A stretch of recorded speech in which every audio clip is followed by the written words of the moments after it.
Hi everyone, now I am in Lira town and I'm going to a place called Aboke.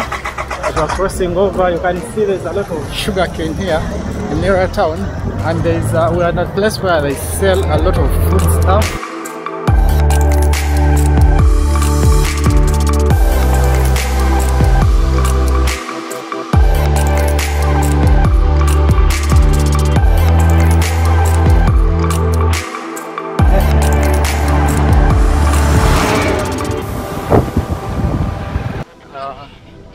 Welcome back to my YouTube channel. Now today I am in Aboke. Aboke is one of the locations located in the northern part of Uganda. I'm trying to walk to a place called Aboke because you know Kony was one of the biggest threats in this place earlier on in the, like, let me say 20 years ago, when Kony rebels were in the northern part of Uganda, and there's a historical thing that happened where Kony abducted school children. So, and those children were going to Aboke school, to a school called a school in Aboke. So that's the school, that's the point we're wanting to see. We've been told the school is not there, but then we still want to go and see the place where the kids were abducted. It was a very unfortunate thing because they were turned into child soldiers. Some of them were raped. The women were turned into wives at a very young age, and they were given early child pregnancies. So we just want to see if we're able to locate that particular spot, and then we see, probably if I'm able to find it, I'll show it to you. But if we don't find it still, at least I'll have shown you part of Aboke, which is in northern part of Uganda.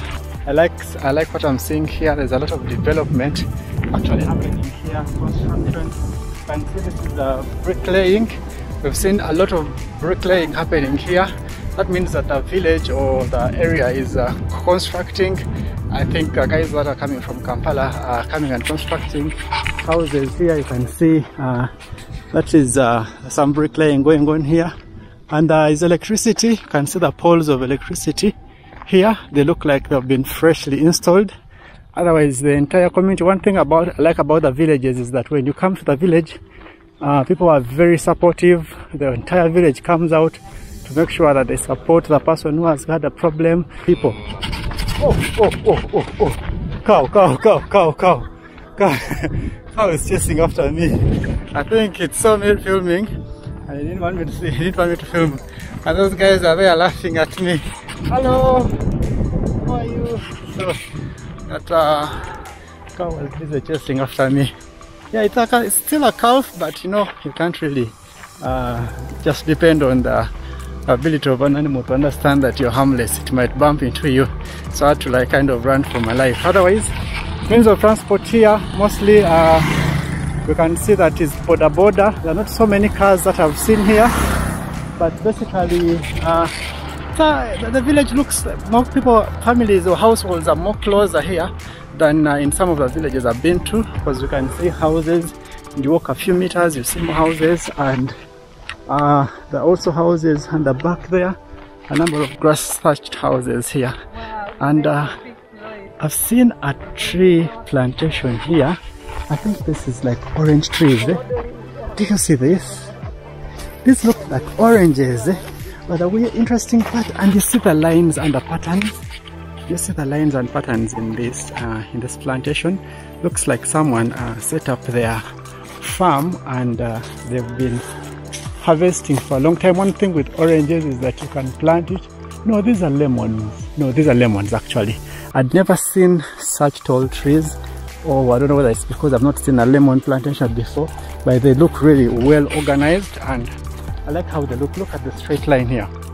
There's a straight line here, and when you move here, you can see a straight line, and someone was really looking at it and saying it looks good for photography, and I think it would be a very good spot if you had a camera and a model. They would just stand in there and enjoy. So one thing I've not really liked about this place is that it is hot. It's really hot here. Like the sun is burning my skin, and I think you need to hydrate all the time. You need to hydrate all the time. You can see that even the plants here, if you look at the plants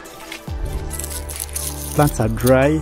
There's a lot of dust, but we've been told that it's not been raining here in a very long time. So we just pray, God, if you're listening to my prayer, please bring us some rains. We need more rains in Aboke. But the place looks developing. You can see very nice houses are being constructed, are being put in place there. You can see farming is happening here. There is some cattle rearing going on here. I see a couple of cows here, and the people are friendly. Whenever you pass someone, they're able to say hi to you. You can see even in places like this, people overspeed, so they feel like they're on top of the world. Someone is hooting. We are deep in the village, but someone is overspeeding, and they're trying to like rush. I think probably they're rushing to some place. We've reached a place where there's a water source, because from what I've seen here, first of all, look at this anthill. This is so big and so huge. And then let me show you something that we used to do when we were kids. Something I used to like. You see that grass? I don't know whether I should call it grass. We used to like it when you touch it, they start folding, and we used to play with these things a lot. When you touch them, they fold. I don't know what we used to call them when we were growing up, but look at them. When you touch them, they fold. However, I just wanted to show you that this is a very big anthill.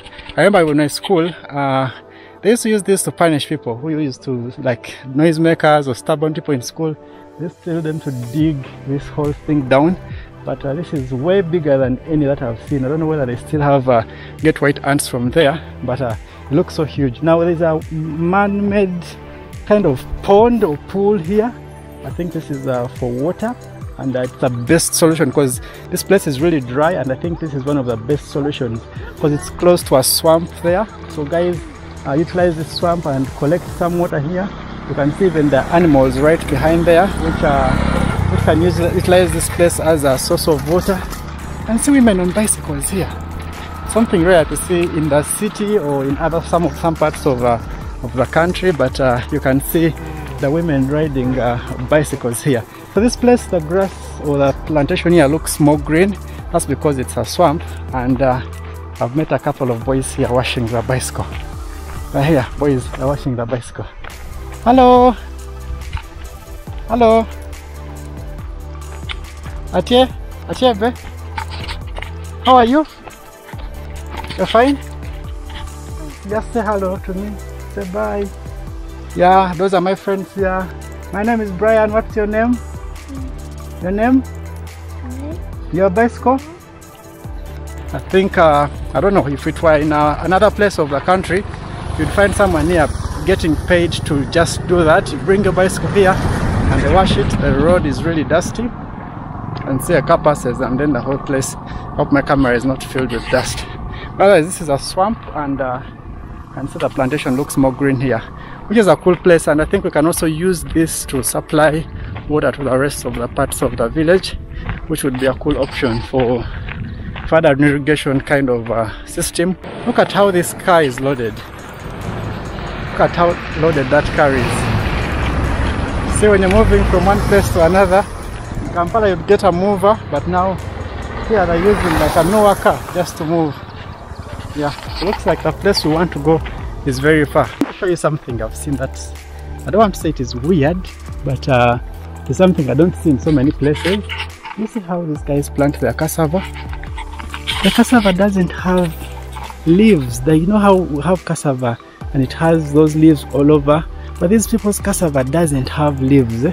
So they plant it, and I think they cut off the leaves just to avoid the plant losing water. But deep down here, you can see that the cassava is still rooted, and it still probably provides for food. You can see this whole garden here. The cassava plantations or the cassava trees they've cut off the leaves on top. I think it helps to keep the water. Looking at some of the settlement, you can see the bricklaying process. I think this is usually like the final stage where the bricks are burnt and they're ready to be put on houses. But before they use these bricks, you can see the initial houses that were there, those grass thatched houses. I don't know whether you can see them, but those are like the original, where they don't use bricks. They just get mud and trees and poles and put them to make the structure of a house, and then they put grass on top of it. But you can see that a lot of households here are moving from that kind of housing construction, and now there's a lot of bricklaying like I showed you earlier on. But now you can see that is one of the places where they're finalizing with the bricklaying process, where the bricks are ready to be used for a house. You can see more of the original housing structures that were being used. And I like that they look so clean and neat. You see the compound is being kept clean. The houses from a distance, you see that grass looks fresh, looks like they just did a repair on some of these, but they really look good, despite the fact that the place is dry. One thing I like about those houses actually over the others where we have iron sheets is that these ones here help keep the house the house cool. So even if it's hot like this, probably you might find when you enter in there it is not as hot as it is on the outside. Like this one here, a better housing structure and what we are seeing here. Look at that. 1, 2, 3, 4, 5, 6, 7, 8 people on a bike. Interesting. The guys coming in a car fully packed. I think I'm going to wait for them to come and show up here so that I can show them to you. But it's fully packed, like with people. I don't know where they're going, but it's fully packed. Something you wouldn't do in Kampala.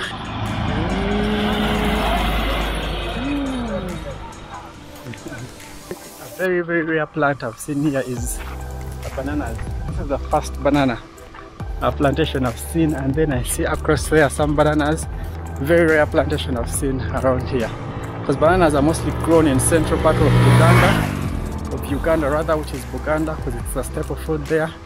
And on this other side of the country, the staple food is cassava, so cassava flour, what we locally call kalo in some of the parts of the country. I think kalo has a name that they give it here in northern part of Uganda. I'll probably get to that, and or if you know it, please leave it in a comment.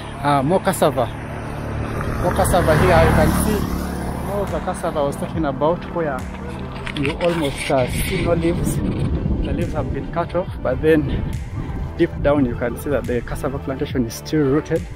So there it is. I think it's really something they do to help the cassava plantation or retain as much water as it needs to.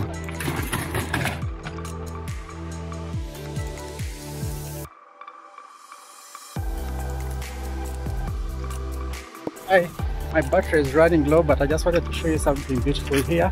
As I told you earlier on, I'm going to be going to different parts of the country and showing you the beauty there. Today we are at St. Paul's Catholic Church in Aboke. Now Aboke is in the northern part of Uganda, and if my battery runs out, at least I will have shown you this particular spot.